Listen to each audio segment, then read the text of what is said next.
Joe Garcia, Move Houston. Hey, I'm just doing another quick video to help educate some buyers out. So, a common question, what's the required down payment for a first-time home buyer?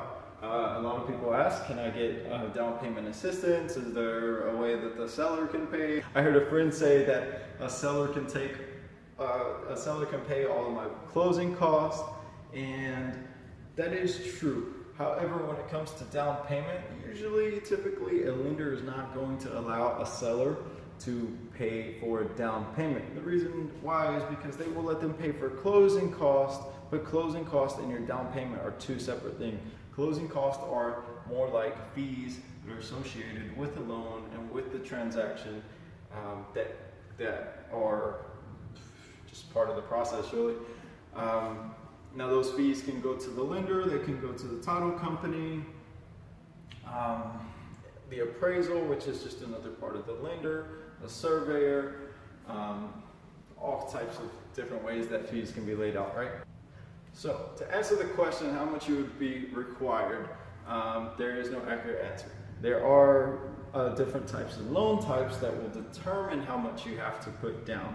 So there are some things known as USDA loans, which are for more rural areas. If you're outside different parts of Magnolia, I think some parts of Willis, very far east parts of Conroe, if I can remember the map correctly, Tomball, those areas, if the map hasn't changed, are going to qualify for USDA loans. What does a USDA loan require for down payment?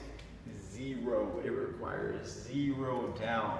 That means you only pay closing costs. Now, closing costs can be paid by the seller or by the lender or a number of different ways. However, to answer the down payment question, zero for a USDA loan. Now, the most common loan is an FHA loan, and normally FHA loan is going to use a down payment of 3.5%. What does that mean?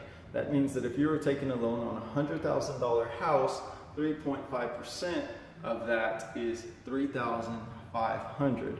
Another good way to calculate what your cost of an FHA loan is to say, I just need to be ready to bring 8.5% to closing. That's your down payment and your closing costs, prepaids, everything that you could possibly need to do to make the transaction complete.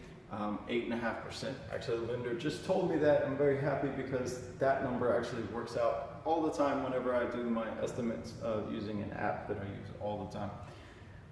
Now, another type of loan is 5% conventional. There's also 3% conventional loans, but more common is a 5% down conventional loan.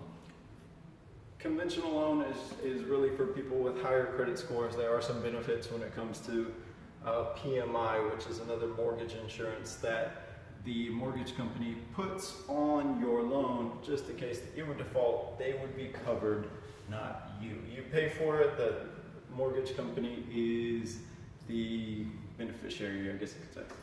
So I hope that helps. There's 0%, there's 3.5%, and 5%. Those are the most common ones. Those are minimum. So of course you can pay more. The more you pay, the lower your payment's going to go. But you really should look at the numbers and weigh out what's going to be best for you.